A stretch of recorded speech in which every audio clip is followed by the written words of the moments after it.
बीहड़, जो कि डाकुओं का घर माना जाता था और यहाँ पर 25 साल तक अपने आतंक के राज को कायम करने वाला, लोगों के दिलों में खौफ पैदा कर देने वाला एक ऐसा कुख्यात डाकू जिसका नाम था जगन गुर्जर।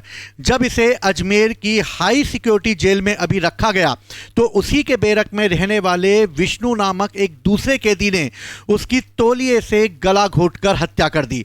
एक ऐसा डाकू जिसने 25 साल तक आतंक को कायम रखा, यहां तक कि उसने अपने क्षेत्र के किसी भी गांव में कोई भी विवाह संपन्न नहीं होने दिया, क्योंकि गांव के लोगों को लगता था कि अगर वो आ गया तो लूट पाट मचा देगा और उनके द्वारा जो भी शादी का जो भी कार्य किया गया है वो पूरी तरीके से वो खराब कर देगा। इसी डर के मारे खुद उसके गांव में 10 साल तक किसी ने विवाह नहीं किया। दूसरी तरफ अगर देखा जाए तो इसने खुद को एनकाउंटर से बचाने के लिए 3 बार अपने आप को सरेंडर कर दिया था और इस तरीके से जब वो जमानत पर बाहर आता तो वापस आदतन अपराधी होने के नाते लोगों को परेशान करता। यहां तक कि उसने राजस्थान की पूर्व सीएम वसुंधरा राजे के पैलेस को भी उड़ाने की धमकी दे दी थी और यहां तक सांसदों को यह कहना पड़ा था कि अगर इस डाकू का एनकाउंटर नहीं किया गया तो ये राजस्थान में एक ऐसा आतंक फैलाएगा जो कि किसी से भी नहीं रुकेगा। लेकिन पुलिस ने मुस्तैदी दिखाई और इसे पकड़ा और पकड़ने के बाद जब इसे जेल में रखा गया तो जब जेल में ही उसके बैरक में रहने वाले एक विष्णु नामक दूसरे कैदी ने मौका देखकर एक छोटे सी विवाद पर, जो कि चाय पीते समय एक बहस के रूप में तब्दील हो गई थी, उसी का बदला लेने के लिए उसने जेल में ही उसकी हत्या कर दी। तो आज हम जानेंगे एक कुख्यात डाकू जगन गुर्जर की वो कहानी जो कि लोगों को प्रताड़ित करने और उसकी दर्दनाक मौत से जुड़ी हुई है। चलिए तो हम लोग चालू करते हैं जगन गुर्जर की वो कहानी जिसके तहत उसके पिता शिवचरण गुर्जर, जो कि मंदिर में एक पूजा पाठ किया करते थे और इस समय जो वो दूध का व्यवसाय करते थे और खुद वो दूध बेचा करता था। लेकिन 29 जून को इस कुख्यात जो जगन डाकू था उसने कहानी का अंत हो गया और 29 जून को उसी के बैरक में रहने वाले एक कैदी ने अजमेर की जेल में उसकी हत्या कर दी। जगन देश का पहला ऐसा डाकू है जिसने एनकाउंटर की मांग देश की संसद में उठाई गई थी और राजस्थान में सांसद ने उठाई थी और राजस्थान में उस सांसद का नाम था हनुमान बेनीवाल, जिसने कि जून 2019 में यह कहा था कि अगर इस डाकू को मौत के घाट नहीं उतारा गया, इसका एनकाउंटर नहीं किया गया तो ये आतंक कायम करेगा और इसे तत्काल जो है सजा दे देनी चाहिए। दूसरी तरफ सांसद हनुमान बेनीवाला के इस बयान के बाद हड़कंप मचा और हड़कंप मचने के बाद पुलिस ने तत्काल जगन गुर्जर को पकड़ने के लिए अपनी ऑपरेशन टीम बनाई और उसे गिरफ्तार किया गया। इसने धौलपुर के बाड़ी में व्यापारियों का सरेआम पीटा था और साथ ही महिलाओं को निवस्त कर कर जो है इन्हें मार्केट में घुमाया था, जिसकी वजह से इसका आतंक जो है फिर आगे बढ़ गया था और इसे दबाने के लिए हनुमान बेनीवाला ने इसे सरेआम एनकाउंटर करने की मांग उठाई थी। 10 साल राजस्थान, यूपी और एमपी में आतंक का राज कायम करने वाला खौफ का दूसरा नाम जगन के नाम से यह जाना जाता था, जिसमें लगभग 125 से ज़्यादा मुकदमे दायर थे, लेकिन 70 से ज़्यादा मुकदमों में वो बाइज्जत बरी हो चुका था और कई बार जमानत पर वो बाहर आता और बाहर आने के बाद वापस अपहरण, डकैती, लोगों को धमकाना, मारपीट करना, महिलाओं के साथ दुर्व्यवहार करना, व्यापारियों को लूटना और इस तरह के कार्यों को वापस करता था। लेकिन अपने इन 70 मामलों में बरी होने के पीछे कारण यह था कि उसका खौफ इतना ज़्यादा था कि कोई भी कोर्ट में उसके विरुद्ध गवाही देने की हिम्मत नहीं रखता था। दूसरी तरफ पूर्व मुख्यमंत्री वसुंधरा राजे के महल धौलपुर पैलेस को भी उड़ाने की धमकी दे दी थी उससे और इसी के बाद हड़कंप मच गया था और उसका नाम जो है वो फेमस हो गया। लेकिन उसकी अंत में स्थिति ऐसी हो गई थी कि वो 3-3 रुपए और पंचर ना ठीक करने जैसी छोटी छोटी बातों पर भी मारपीट करने लगता था जब वो जमानत से बाहर आता था। इस वजह से कई छोटे मुकदमे भी उस पर दायर कर दिए गए थे। 1994 में वो डाकू बना, तब उसकी उम्र सिर्फ 20 साल की थी और आगे चलकर उसकी गैंग धीरे धीरे बढ़ने लगी, जिसमें दस्यु सुंदरी कोमेश भी उसकी गैंग में शामिल थी। एनकाउंटर का जो भय है वो इतना ज़्यादा था कि वो बार बार पुलिस के सामने सरेंडर कर देता था। और 20 साल में पहली बार उसने जो है अपराध किया था, और इसी अपराध के कारण जो है जगन पर पहली बार केस दर्ज किया गया। और तब वो मात्र 20 साल का एक बच्चा था, लेकिन इसी समय जो अपराध था वो अपराध उसने क्यों किया?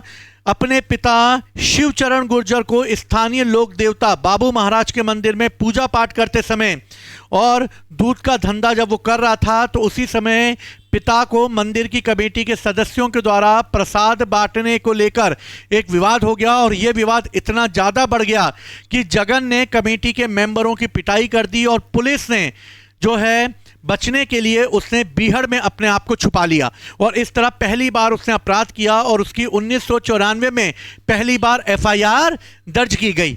जगन का सबसे पहले डकैत मोहन गुर्जर की गैंग में वो शामिल हुआ, लेकिन आगे जब उसे पता चला कि 1995 में कि मोहन गुर्जर के रिश्तेदारों ने उसके जीजा को ही मार डाला है, इस बात का बदला लेने के लिए उसने अपने जीजा के हत्यारों और अपने गुरु मोहन गुर्जर की भी हत्या कर दी।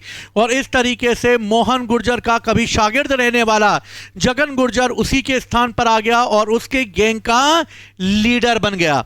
2005 तक डकैती के डर से ना तो किसी गांव में शादी होती थी, और ना ही गुर्जर आरक्षण आंदोलन के कारण उसे वसुंधरा राजे के धौलपुर महल को भी उड़ाने के लिए जब ये कहा, तो इसकी वजह से हड़कंप मच गया। और इस तरह कई बार उसने अपने आप को सरेंडर किया। 2001 में भी उसने Dholpur SP Biju George Joseph के सामने अपने आप को सरेंडर किया। 30 जनवरी 2009 को उसने केमरी गांव में जगन्नाथ मेले में कांग्रेस नेता सचिन पायलट के सामने सरेंडर किया। और 2008 में उसने आईजी मालिनी अग्रवाल के सामने भी अपने आप को सरेंडर किया।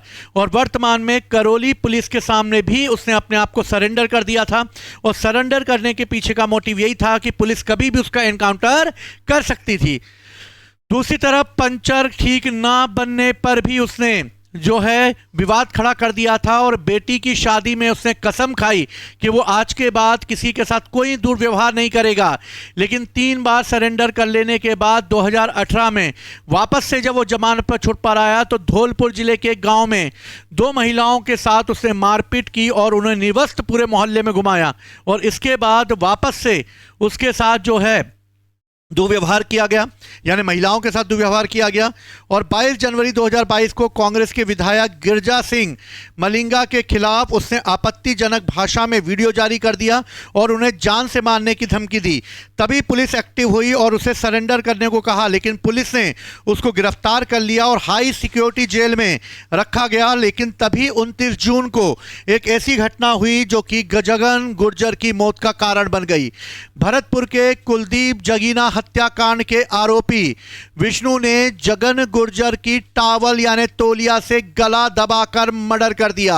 और हार्डकोर बंदी विष्णु और जगन गुर्जर एक ही बैरक नंबर 5 के कैदी थे। 11 बजे तक बैरक में सफाई की, लूडो खेला, लेकिन तभी उसके पहले 10 बजे दोनों के बीच नाश्ते के समय विवाद खड़ा हो गया। और यह विवाद तब बढ़ गया जब 11 से 3 के बीच में जब ड्यूटी स्टाफ राउंड पर था, तो विष्णु ने उसकी गले दबाकर हत्या कर दी तौलिए से। और जब स्टाफ ने पूछा कि आखिर उसने ऐसा क्यों किया, तो उसने कहा मैंने ही जगन गुर्जर को मार डाला है। और इस तरह जब 11 बजे वो बैरक में गए तो 3 बजे के बीच में ही ये हत्या की गई। बैरक में मर्डर हुआ और उसे कैमरे में भी कैद नहीं किया जा सका क्योंकि कैमरे उस समय खराब पड़े हुए थे। और इस तरीके से ये दोनों अपराधी जो हैं वो हाई सिक्योरिटी जेल में कैद थे। आखिर वापस से ये प्रश्न खड़ा हो गया है कि इतनी हाई सिक्योरिटी जेल में अगर कैदियों की हत्या हो गई और वो भी कुख्यात डाकू जगन गुर्जर की हत्या कर दी गई, तो यानी कि इस तरह वापस से अजमेर पर एक प्रकार से उसकी जेल पर प्रश्न चिन्ह खड़ा हो गया है। अगर हम देखें तो इस समय नॉर्मल जेल और हाई सिक्योरिटी जेल में क्या अंतर होता है? इसमें चोरी, हत्या, मारपीट और सामान्य आरोपी होते हैं, लेकिन इसमें हार्डकोर क्रिमिनल, गैंगस्टर और आतंकवादियों को रखा जाता है। सुरक्षा में बैरक में सामान्य निगरानी और सीसीटीवी कैमरे कहीं कहीं होते हैं, लेकिन इसमें एकांत कोठियां, कई लेवल पर ताले, गेट, 24 घंटे की निगरानी और कैदियों के मूवमेंट पर जो है ध्यान रखा जाता है। लेकिन इस समय कैदियों का मूवमेंट इस समय ध्यान बहुत कम रखा गया। कैदियों का आपसी संपर्क इसमें मिलजुल सकते थे, इसमें ज़्यादा कंट्रोल होता था। बाहरी संपर्क, लोगों से मुलाकात अपेक्षाकृत आसान था, लेकिन यहाँ पर मॉनिटरिंग के बाद ही संभव होता था। जेल का मकसद हिरासत और सुधार करना था, लेकिन यहाँ पर कड़े नियंत्रण में रखना ताकि अपराधी क्राइम ऑपरेटर ना कर सके और आने वाले खतरे को भी खत्म हो जाए। और इस तरीके से जगन गुर्जर नामक एक ऐसे कुख्यात डाकू को, जिसने कि राजस्थान, मध्य प्रदेश और यूपी में आतंक का राज कायम कर रखा था, उसकी इस तरीके से जेल में दर्दनाक मौत होना और इस तरीके से उसी के बेरक के द्वारा उसे तौलिए से घोट कर उसके गले को दबा देना, इससे यह पता चलता है कि जेल भी अब सुरक्षित नहीं है। दूसरे, उनके परिवार के लोगों ने इसके लिए जो है अदालत में भी अपील की है और इसके लिए ये मांग की है कि इसकी जांच जो है सही तरीके से की जाए। लेकिन एक आतंक का जो राज कायम करता है, उसका अंत भी ऐसा ही दर्दनाक होता है। जय हिंद, जय भारत।